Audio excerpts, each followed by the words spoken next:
The gleaming glass facade of the Meridian Tower reflected the early morning light as Michael Harrington strode across the busy downtown street. The 38-year-old attorney adjusted his custom-tailored suit and checked his Rolex. 7:45 a.m. Perfect timing. His first day as partner at Preston & Wolf, one of Boston's most prestigious law firms, demanded nothing less than punctuality. The building's revolving doors spun as Michael entered the marble-floored lobby, his Italian leather briefcase in hand. The cool air conditioning was a welcome relief from the humid July heat that had already begun to blanket the city. "Excuse me, sir." A deep voice called from behind the security desk. Michael continued walking toward the elevator bank. "Sir, you need to sign in." The voice was firmer now. Michael stopped, sighing audibly before turning around. A middle-aged black man in a security uniform was looking at him expectantly from behind the desk. The name tag on his chest read, James Wilson. "I'm a partner at Preston & Wolf, 14th floor," Michael said dismissively, already turning back toward the elevators. "I understand, sir, but all visitors need to sign in. Building policy." "I'm not a visitor," Michael said sharply. "I work here now. Michael Harrington, managing partner." James remained composed. "I appreciate that, Mr. Harrington, but until you have your building access card, I need you to sign the visitor log. It'll just take a moment." Michael glanced at his watch again, his irritation growing. Several other professionals were entering the building now, observing the exchange. "Do you have any idea how many billable hours I generate? I don't have time for this bureaucratic nonsense." Michael's voice rose. "Get me your supervisor." "I'm the head of security for the morning shift, sir," James replied calmly. "I'm just doing my job."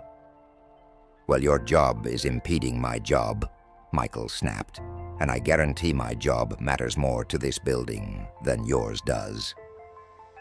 James remained professional despite the insult. "Everyone who enters this building without a proper access card needs to sign in. That's the protocol established by building management." "Do you know who I am?" Michael's face flushed with anger. "I just made partner at one of the top firms in this city. I bill $750 an hour. I don't wait in lines, and I certainly don't sign visitor logs." Several people in the lobby were now openly watching the confrontation. A young woman at the coffee kiosk had stopped mid-order, her attention drawn to the escalating scene. "Sir," James said with remarkable patience, "I don't make the rules. I just enforce them. It'll take 30 seconds to sign in, and then you can be on your way." "This is ridiculous," Michael muttered, but he approached the desk anyway. "You'll be hearing about this from building management. What's your employee number?" He pointed at James's badge. "James Wilson, sir. Badge number 4583. James slid the visitor log toward Michael. "Just need your name, the firm you're visiting, and your signature." Michael scribbled his information aggressively. "Satisfied?" he asked sarcastically. "Thank you, Mr. Harrington. Have a good day." Michael stormed toward the elevators without responding, fuming at what he considered an unnecessary delay to his important morning.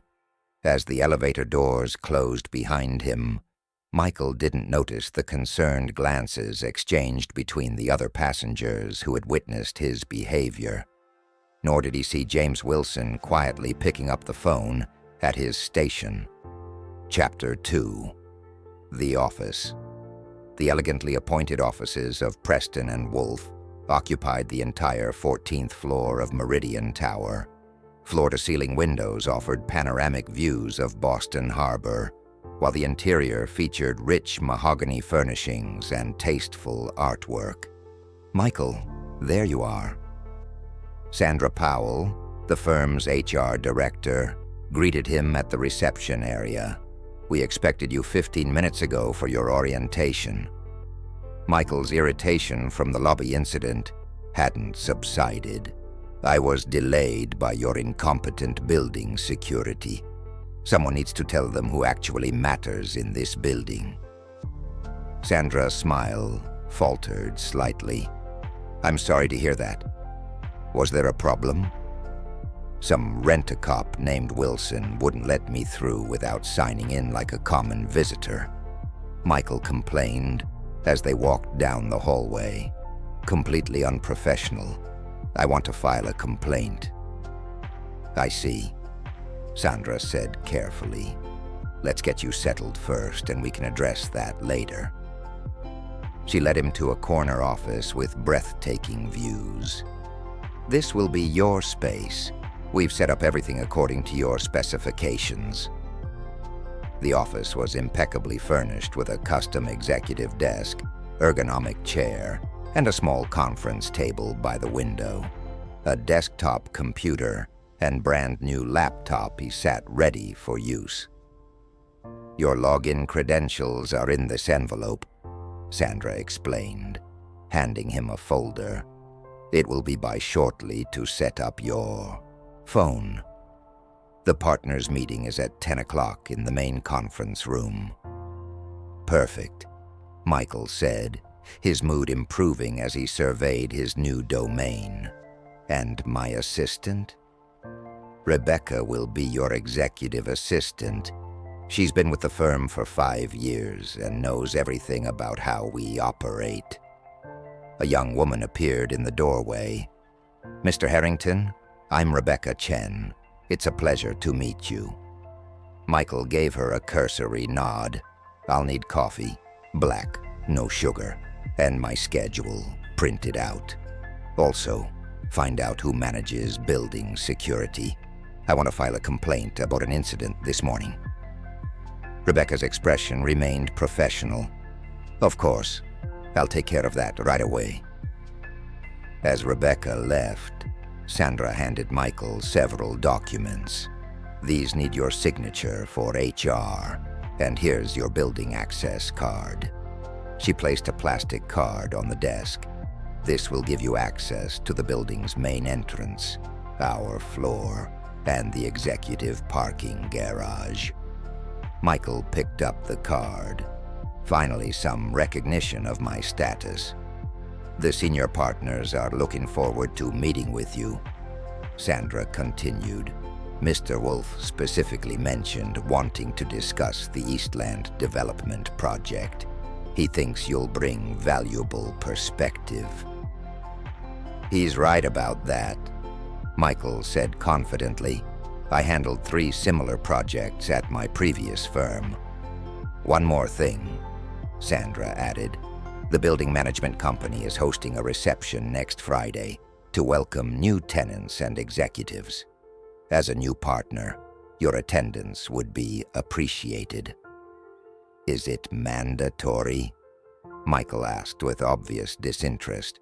"Not officially, but Mr. Preston and Mr. Wolf consider these networking events important. Many of our biggest clients will be there." Michael nodded reluctantly. "Fine. Have Rebecca put it on my calendar." After Sandra left, Michael spent the next hour setting up his office, arranging his personal items, and reviewing case files. Rebecca returned with his coffee and a printed schedule. "Your complaint about building security has been noted," she informed him. "The building management office will contact you. Also, Mr. Preston would like to see you before the partners' meeting." "Where's his office?" "End of the hall, largest corner office." Michael made his way to the senior partner's office, mentally preparing his strategy for making a strong first impression. William Preston, a distinguished man in his early 60s, rose from behind his desk as Michael entered. "Michael, welcome aboard. We're thrilled to have you join our team." "Thank you, sir. I'm excited to bring my expertise to Preston and Wolf." "Please call me Bill," the older attorney said, gesturing to a chair. "Sandra tells me you had some trouble with building security this morning." Michael stiffened. "Nothing major, just an overzealous guard who didn't recognize who I was." Preston nodded thoughtfully. "I understand. First days can be challenging." He paused. "Michael, one thing we pride ourselves on at this firm is our relationship with everyone who makes our work possible. From the paralegals to the maintenance staff, we find it creates a more productive environment." Michael recognized the subtle reprimand, but chose to ignore it. "Of course, I'm a team player." "Excellent," Preston said, not entirely convinced. "Now let's head to that partners meeting. I want to introduce you to everyone." As they walked to the conference room, Michael failed to notice how the administrative staff quickly looked away when he passed, word of his morning behavior having already spread through the office grapevine. Chapter 3. The Project. 3 weeks into his new position, Michael had established himself as a force to be reckoned with at Preston and Wolf. His legal expertise was undeniable, but his interpersonal approach left much to be desired. "Rebecca," Michael called from his office. "Where are the revised contracts for the Eastland project?" Rebecca appeared promptly with a folder. "Here they are, Mr. Harrington. I also included the environmental impact reports you requested." "This meeting is critical," Michael said, barely looking up. "Order lunch for the conference room, something impressive. Sushi from that place on Newberry Street." "Actually, sir, we typically use Coastal Provisions for client lunches. They're reliable and familiar with our office protocols." Michael frowned. "Did I ask for your opinion on catering? Just do what I say." Rebecca nodded and left, silently. The Eastland Development Project was a $200 million commercial real estate venture that would transform an underutilized waterfront area into a mixed-use complex. The developers had specifically requested Michael to lead the legal team based on his reputation. Michael gathered his materials and headed to the conference room where the clients were already waiting. Among them was Victor Rodriguez, the project's lead architect, whom Michael had worked with previously. "Michael, good to see you again," Victor said warmly. "Likewise, Victor. This project is going to put you on the map." "It's a team effort," Victor responded modestly. "Actually, I wanted to introduce you to someone who's been instrumental in getting community buy-in for the project. This is Maria Sanchez, our community liaison." A well-dressed woman in her 40s extended her hand. "Pleasure to meet you, Mr. Harrington. I've heard a lot about you." "All good, I hope," Michael replied automatically, shaking her hand briefly before turning his attention back to Victor. "Let's get started. Time is money, especially with this project's timeline." Throughout the 2-hour meeting, Michael demonstrated his legal acumen, addressing potential zoning issues and regulatory hurdles with confidence. However, when Maria raised concerns about the impact on local businesses, Michael was dismissive. "Miss Sanchez, with all due respect, we're not running a charity here. This development will increase property values across the board. If some small businesses can't adapt, that's market forces at work." Maria's expression hardened. "These small businesses have been serving the community for generations. They deserve consideration in our planning." "That's not a legal issue," Michael replied curtly. "It's a PR problem. Have your team handle it." After the meeting, Victor pulled Michael aside. "You might want to be more receptive to Maria's input. She has considerable influence with the local planning board." Michael waved off the concern. "Leave the legal strategy to me. I'll get this project approved regardless of local politics." That afternoon, Michael was reviewing documents when Rebecca knocked on his door. "Mr. Harrington, there's a call for you on line 2. It's about the building security complaint you filed." Michael picked up the phone. "Michael Harrington speaking." "Mr. Harrington, this is Diana Chen, Operations Director for Meridian Property Management. I'm calling about the complaint you filed regarding our security staff." "Yes, finally," Michael said. "I've been waiting to hear back about this. The treatment I received was completely unacceptable."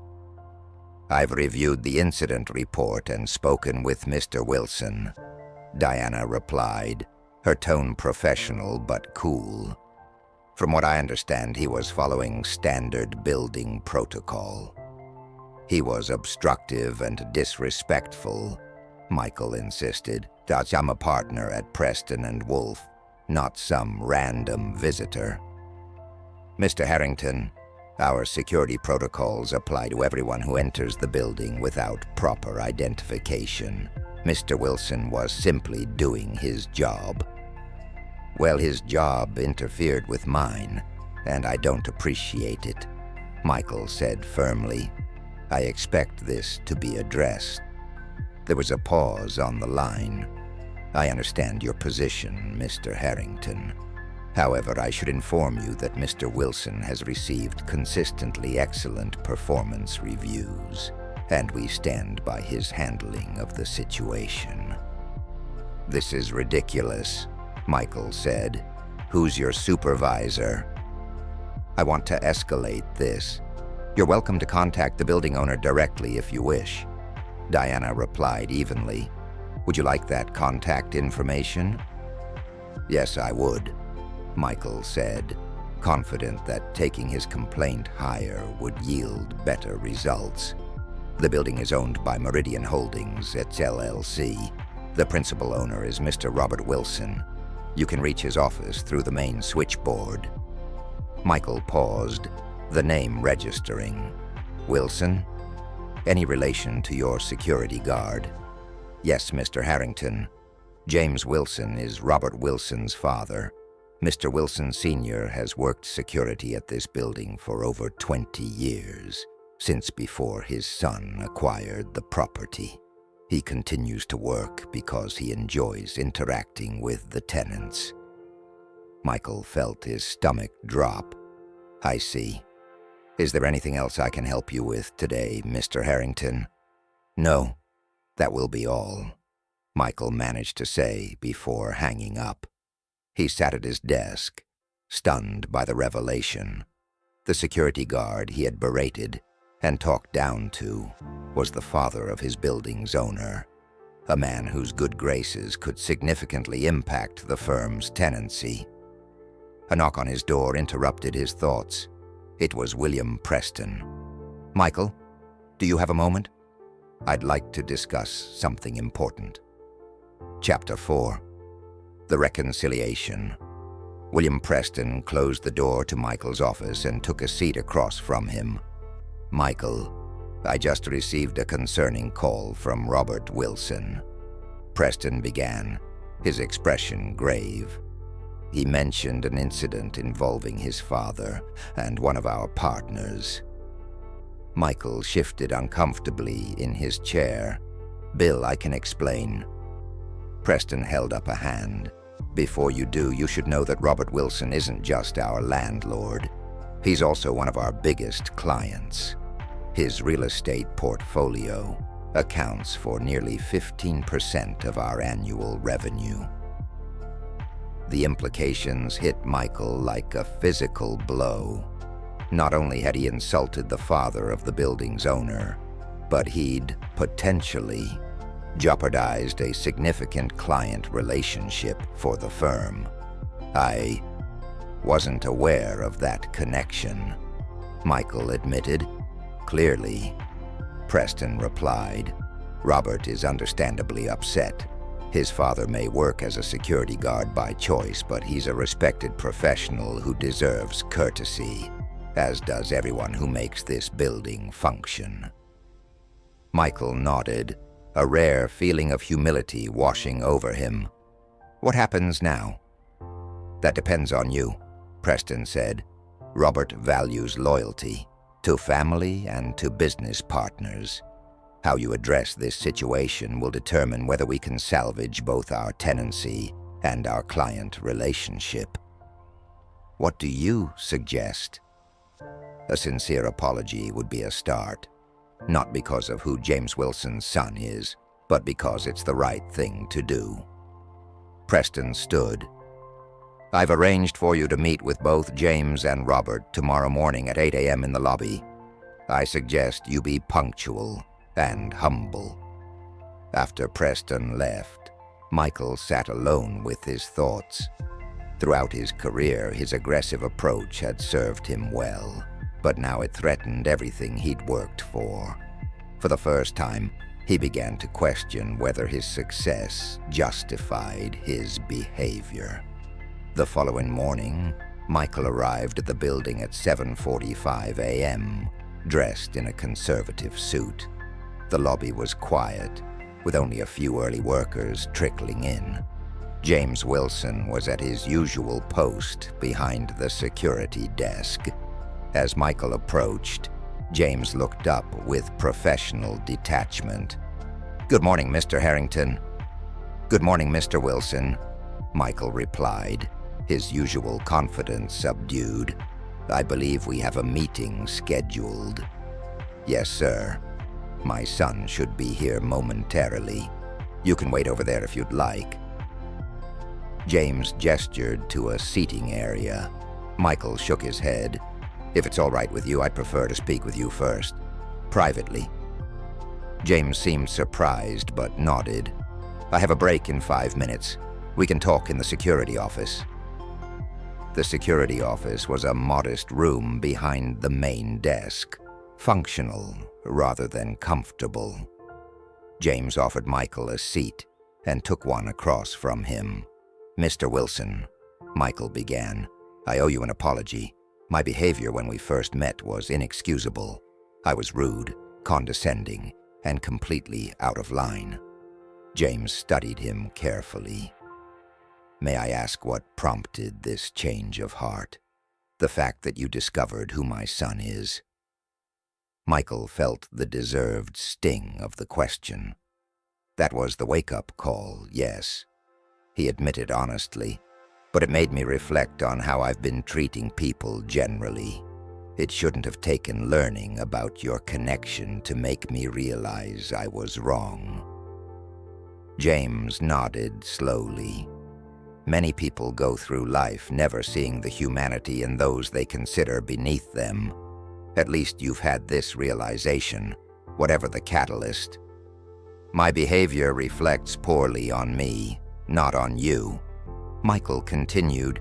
"You were professional and patient despite my attitude. I'm genuinely sorry." The door opened, and a well-dressed man in his late 40s entered. Robert Wilson, unmistakably his father's son in appearance despite his expensive suit. "Dad," he acknowledged with a nod, then turned to Michael.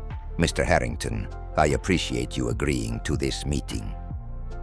"Thank you for the opportunity," Michael replied, standing and extending his hand. "I was just apologizing to your father for my unacceptable behavior." Robert shook his hand firmly. "I understand you're new to the building.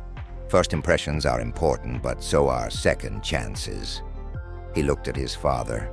"Dad, your thoughts?" James considered for a moment. "Mr. Harrington's apology seems sincere. Everyone has bad days." Robert turned back to Michael. My father taught me that you can judge a person's character by how they treat those they don't need to impress. It's a lesson I've found invaluable in business and in life. It's a lesson I'm learning rather late, Michael admitted. Better late than never, James commented with a hint of warmth. I've built my real estate business on relationships, with tenants, with service providers, with partners. Robert explained. Preston and Wolf has been an excellent tenant and legal advisor. I'd like that relationship to continue. As would we, Michael assured him. And personally, I'd like the opportunity to demonstrate that my behavior that day doesn't reflect who I truly am, or at least who I aspire to be. Robert nodded thoughtfully. I understand you're heading the legal team for the Eastland development. Yes, I am. I'm considering investing in that project, Robert said. Perhaps we could discuss it over lunch next week. I'd value your legal perspective. I'd be honored, Michael replied, recognizing both the professional opportunity and the personal olive branch being extended. As they concluded the meeting, James spoke up. Mr. Harrington, I appreciate your apology. I hope you understand that the sign-in policy isn't personal. It's about security for everyone in the building. Of course, Michael agreed, and please call me Michael. Have a good day, Michael, James said with a genuine smile. I'll see you tomorrow morning. As Michael headed toward the elevators with his building access card properly displayed, he reflected on how differently he viewed the lobby now, and the man who kept it secure. The building hadn't changed, but his perspective had. When the elevator arrived, he held the door for an office cleaner with a cart, making eye contact and offering a genuine good morning as they rode up together. It was a small gesture, but it felt like an important first step. Later that morning, Rebecca entered his office with a surprised expression as Michael thanked her for bringing his coffee. The word would spread quickly that something had changed in the new partner's demeanor.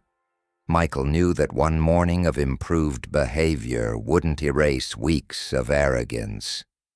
But as he looked out at the Boston skyline, he felt determined to prove, to himself as much as to others, that success and respect weren't mutually exclusive. The real measure of his worth wasn't his billable rate or corner office, but how he treated the people around him, regardless of their title or position. It was a humbling lesson, learned from a security guard who, it turned out, had much more to teach him than he could have imagined. Tentar novamente continue editar epilogue.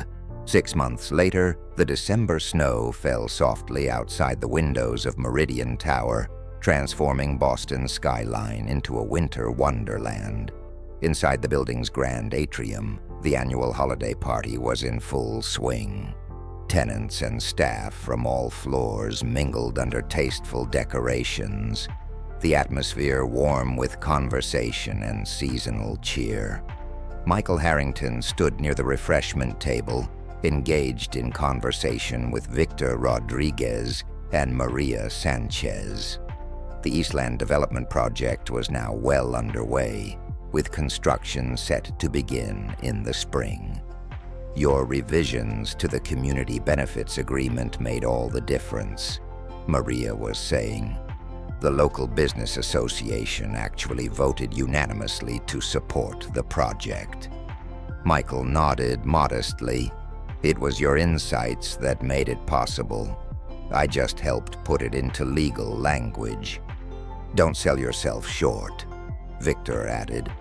6 months ago, I wasn't sure we'd get the community support we needed.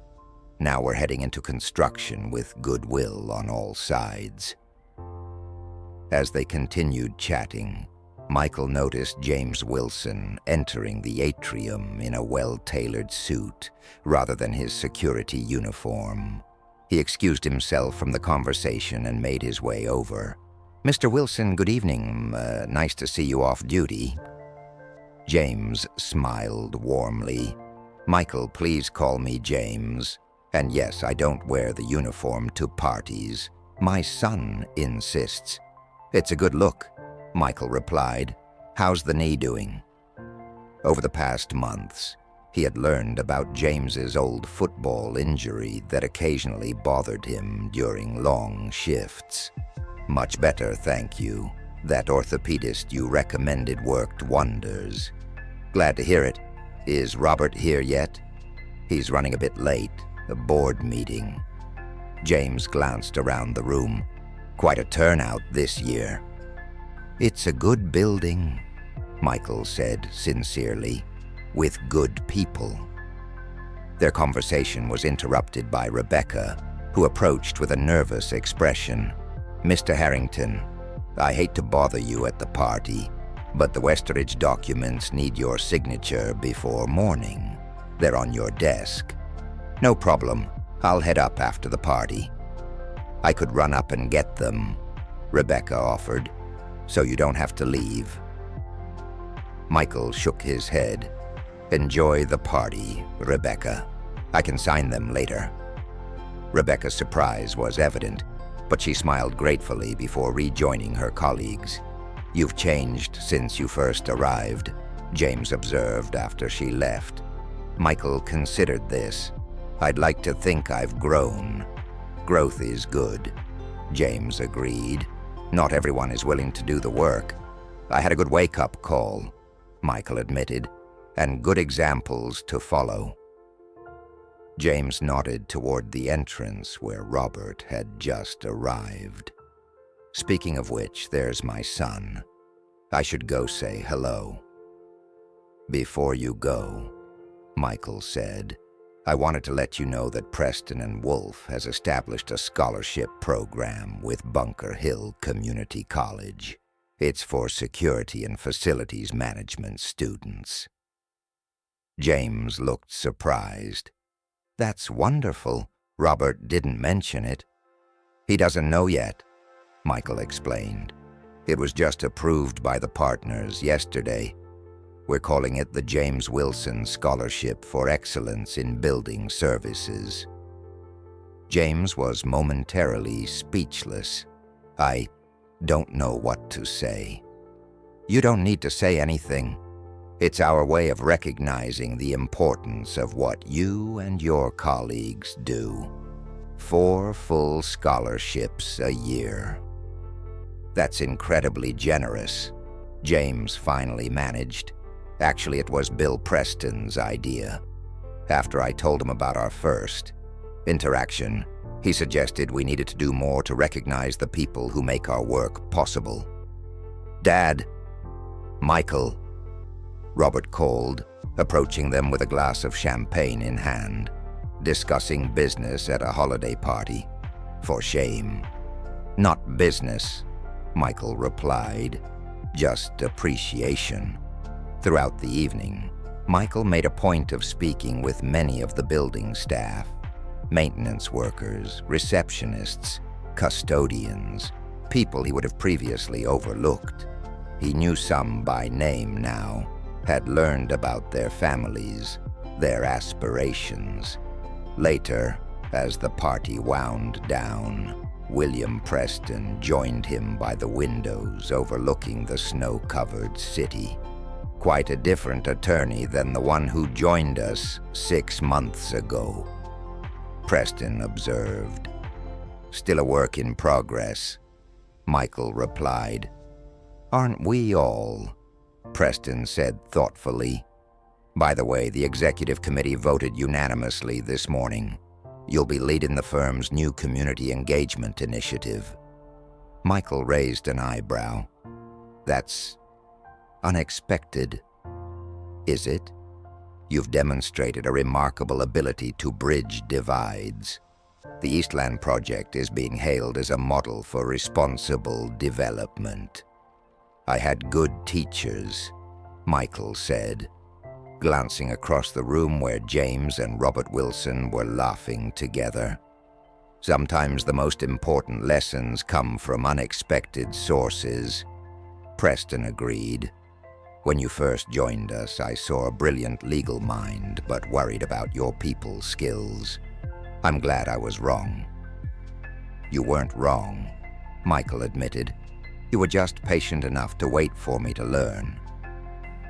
As the evening concluded, Michael found himself in the lobby, saying goodnight to other departing guests. The building was quieter now, the snow continuing to fall outside the glass doors. James was back at his security desk, having changed into his uniform to cover the night shift for a colleague with a sick child. "Heading home, Michael?" he asked, as Michael approached. "Soon. Just need to sign those documents upstairs first." James nodded. "Drive carefully. Roads are getting slick." "Will do." Michael paused. "You know that first day when I was so rude to you? Did you call your son afterward?" James smiled slightly. "I didn't need to. The security cameras caught everything. Robert reviews the footage regularly, part of his hands-on management style." Michael laughed. "So my comeuppance was inevitable. Let's just say an opportunity for growth was inevitable," James corrected. "And you took it. Not everyone would have." Michael nodded appreciatively. "Good night, James." "Good night, Michael."